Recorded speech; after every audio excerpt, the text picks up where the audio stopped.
La communauté européenne, à 12, doit en même temps réaliser ce qu'elle a décidé, c'est-à-dire l'acte unique, dont le grand marché, mais pas simplement ça, la dimension sociale comprise.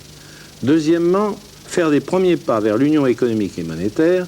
Troisièmement, trouver des modes de coopération adaptés pour les autres pays européens et aussi s'intéresser aux pays de la Méditerranée et aux pays pauvres. Ça, c'est les plusieurs en voie de développement.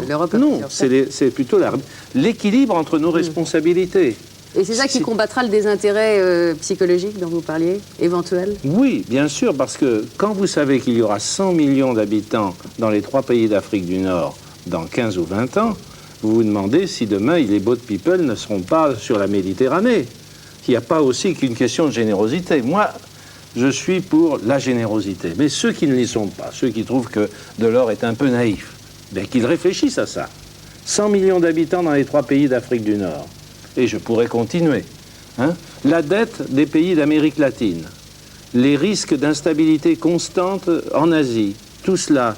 Vous croyez que nous allons continuer à faire notre pelote de laine et qu'on n'a pas à être dérangé par l'histoire? Aujourd'hui, l'histoire nous dérange. Nous en sommes heureux, j'espère. Moi, en tout cas, j'en suis heureux. Mais demain, elle peut nous déranger d'une manière beaucoup plus désagréable. Voilà pourquoi cette communauté européenne doit se renforcer et c'est le défi qui lui est lancé. Alors, se renforcer et peut-être aussi discuter elle-même de son propre destin. Le 8 et le 9 décembre, il y a un Conseil européen à Strasbourg, très attendu, où justement vous voulez faire avancer l'union économique et monétaire.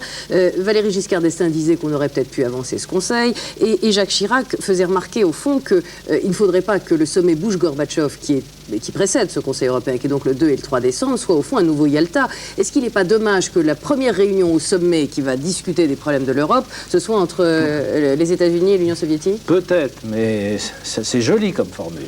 Mais n'allons pas plus vite que la musique. En 1986... La musique va plus vite que nous. Bien sûr, mais la musique va plus vite que nous, elle va se calmer, car je pourrais aussi vous faire une lecture des modes d'attraction des Allemands de l'Est face à l'Allemagne de l'Ouest.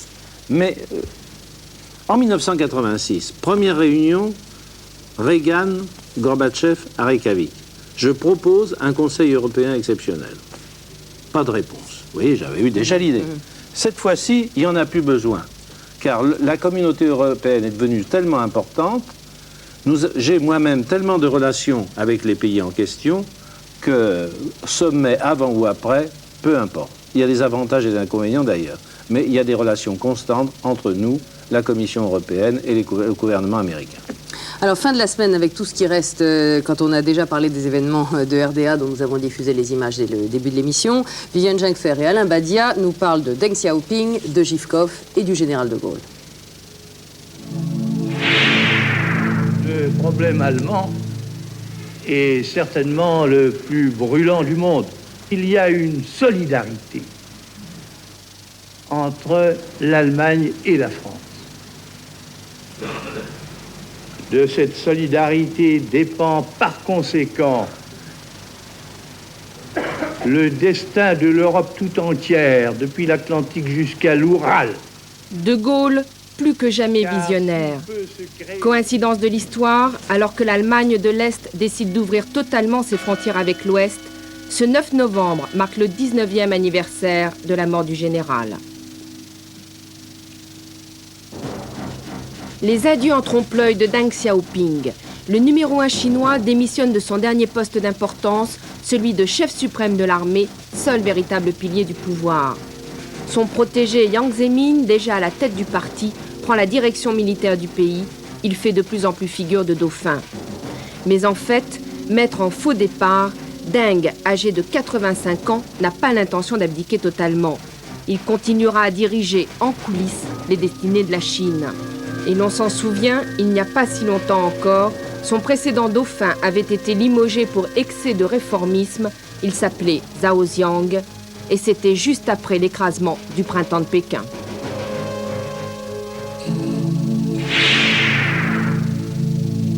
Nouveau coup de théâtre à l'Est. La Bulgarie est à son tour secouée par l'onde de choc. Le plus ancien dirigeant communiste, Todor Zhivkov, au pouvoir depuis 35 ans, démissionne. Il est remplacé par son ministre des Affaires étrangères, Petar Mladenov, 53 ans. Cet homme d'appareil est considéré comme un modéré, favorable à des réformes, prudentes et exclusivement dans le cadre du socialisme. Après la Pologne, la Hongrie et l'Allemagne de l'Est, la Bulgarie succombe à son tour au charme du gorbatchévisme.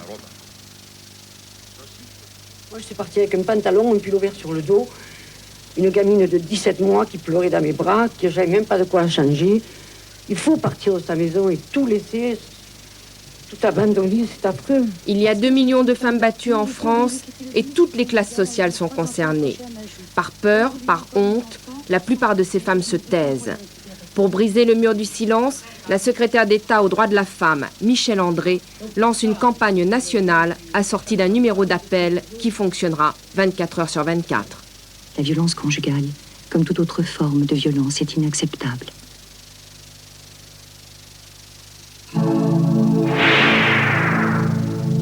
Namibie, la ruée sur les urnes.